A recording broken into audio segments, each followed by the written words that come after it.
shoes on my feet. You gave me your love, Lord, and a fine family. Thank you, Lord, for your blessings on me. Praise the Lord, magandang umaga po at welcome po sa ating programa, My Morning Manna with Pastor OG. Ang inyo pong narinig na awitin ay awitin po ng title is Thank You Lord for Your Blessings on Me, na inawit po sa album na We Are Family featuring Jeff and Sherry Easter, Lewis Family and Easter Brothers. So magandang umaga at welcome na po ang ating welcome po at kumusta na po ang ating pagkakapi sa umagang ito. Basahin po natin ang ating Biblia sa wala pong pagtatagal sa aklat po ng Genesis verses 15 hanggang 21. Ito po pagkasabi sa atin pong salin. Mula nang namatay ang kanilang ama, nag-alala na ang mga kapatid ni Jose. Sabi nila, paano kung galit pa sa atin si Jose at gandihan tayo sa kalupitang ginawa natin sa kanya? Nagpasuko sila kay Jose at pinasabi ang ganito, bago mamatay ang ating ama, pinabili niya sa amin ito sa iyo. Nakikiusap ako na patawarin mo muna ang iyong mga kapatid sa ginawa nila sa iyo. Kaya naman ngayon namamanhik kami sa iyo na patawarin mo na kami, alang-alang sa Diyos at ng ating ama. Napaiyak si Jose nang marinig ito. Lumapit sa lahat ang kanyang mga kapatid at yumuko sa harapan niya. Kami mga alipin mo, wika nila. Ngunit sinabi ni Jose, huwag kayong matakot. Hindi ko kayo paghihigantihan. Masama nga ang inyong ginawa para sa akin, subalit pinahintulot iyon ng Diyos para sa kabutihan, at dahil dooy naligtas ang marami. Kaya huwag na kayong mag-alala, ako ang bahala sa inyo at ang inyong mga anak. Pagkarinig nito, napanatag ang kanilang kalooban. Atin pong nabasa at narinig ang kwento ng magkakapatid, no? Iniisip kasi ng mga kapatid ni Jose na masama yung ginawa namin at tiyak paghihigantihan kami.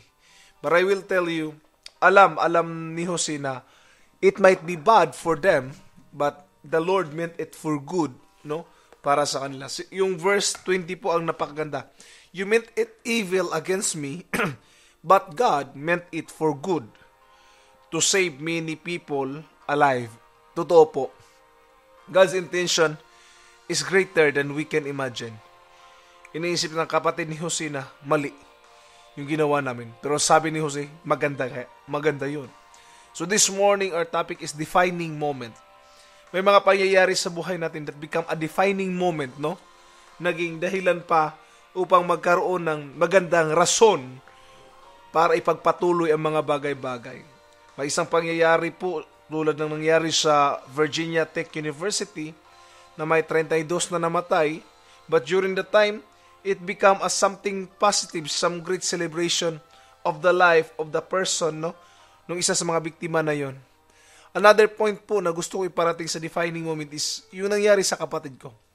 Minsan tinitingnan nila that my brother was addicted due to drugs, but my brother considered it as an opportunity na nangyari sa kanya, dahil kung hindi nangyari yun sa kanya, hindi niya po makikita ang kahalagahan ng ibanghilyo na ipangaral sa mga addict. So minsan, kung titingnan natin, yung mga masasamang nangyari sa atin, minsan, iniisip natin na hindi maganda at hindi nagkukos ng, hindi nakapagdulot ng maganda. But I will tell you, there's always a good side of it. Ang nangyari kay Joseph, no, yung mga kapatid niya, ay talagang nagsisi sila. Inisip nila baka gantihan sila. But Joseph said, no. Ang ginawa niyo maaaring masama, pero yun ay mabuti para sa Panginoon. Ginawa niya yun para ihanda tayo, para iligtas ang nakararami. May mga panahon ba sa buhay natin na iniisip natin, ano ba to, minalas ako? Always look on the positive side of it. Baka mayroong magandang pangyayari dyan. Kaya nga po madalas kong sinasabi, delay your emotion or delay your anger. Delay your hatred. Ano pong ibig sabihin? Huwag mo nang magalit, huwag mo nang mag-alala, just continue to reflect just continue to think, no? And allow some moment, no, to reflect on that, because that will be your defining moment. That will be the time for you to recognize the power of God that will be manifested in your life.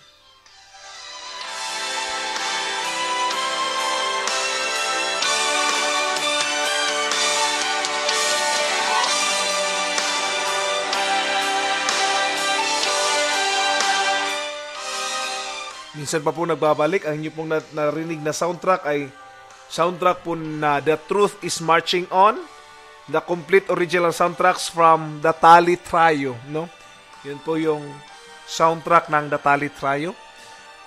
So furthermore, we will learn from my biblical truth that I've written here. It looks like bad, but it's actually good. Nilagay ko po ito that there are times that it looks bad, pero actually, mabuti po siya. Ang hindi lang mabuti kasi yung response natin eh. Actually, 15 to 20% are the things that are happening to us. But 80 to 85% is our reaction with the things that are happening to us. Di ba minsan, ang bilis natin nag-react, akala natin, tayo yung pinagchichismisan, yun pala, meron lang ibinulong sa katabi. And sometimes, sa sobra nating pagre-react, naka-offend tuloy tayo ng ibang tao. Mas marami kasi yung react natin kaysa tunay talagang nangyari. Kaya mahalaga po na matuto tayo na hindi mag-react, kundi mag-respond. There's a difference between reaction and response. Yung react po ay nakabase po yan sa emotions. Nakabase siya sa subconscious mind. Whereas yung response is nakabase po siya sa thinking, no, sa mind, which is the conscious mind. The conscious mind. Now, what do you choose? To react or to respond? Actually, may mga pangyayari man sa buhay hindi maganda. This is the suggestion, simple suggestion. Wait for 3 days bago ka mag-react. No? Mari sabihin mo, ano ba yun, pastor? 3 days pa talaga bago mag-react. Ang tagal naman. Yes, look something for good in it. Alam ko sa lahat ng pangyayari may maganda. No? Kasi sabi ng Romans 8:28, all things work together for good to them that love God, to them who are the called according to His purpose. So hanapin natin yung mabuting mga bagay na nangyari sa mga pangyayaring yun. Maaring masama siya, pero meron talagang magandang pangyayari doon. Kaya nga sabi ni Paul, no, na kung may ginawa man sa atin na masama, do not be overcome by evil, but overcome evil with good. Gawa natin ang mas mabuti yung mga taong gumagawa ng masama. Think on it on the positive side. Tulad ng ginawa ni Joseph, no, sa kanyang mga kapatid. He always think on the positive side. Hindi niya ginantihan ng masama ang kanyang mga kapatid. Instead, he think on the positive side of it. Another point, not all gifts are wrapped in good package. Sometimes, blessings are wrapped with problems. Iwan ko kung naging totoo ito sa inyo. But for me, it also happened to me. Na minsan ang pagpapala ay nakabalot sa problema. Hindi ko napapansin. Solusyon na pala yung binigay ng Panginoon o pagpapala na pala. Subalit kasi, kaya lang ang nakikita ko is problema lang, no? So, there are times that our problems are wrapped with blessings. Another point is, look on things from divine perspective, not based on our emotional scars. Minsan kasi pag mayroon ng sugat yung puso natin at mayroon ng, natawag nito, piklat, no? Yung puso natin, doon nakabase mismo ang ating mga desisyon. Ginawa niya na yan sa akin noon eh. O, di ba? Yung mga nakaraang mga pangyayari ay naging basis natin towards our decision making. But look on the things from divine perspective. Kung ikaw ang Diyos, anong nakikita mo? Maring ang nakikita natin is storm, no? Maring nakikita natin madilim na paligid, parang nakikita natin is talagang puno ng clouds. But God on the other side saw the rainbow, saw a clear sky. Why? Because He is looking from different perspective. Now, always consider this. When things happen to our lives, it might be your defining moment. God bless po, and I hope you enjoy this morning. God bless po. You know, through it all, yes, through it all, I've come to trust in Jesus.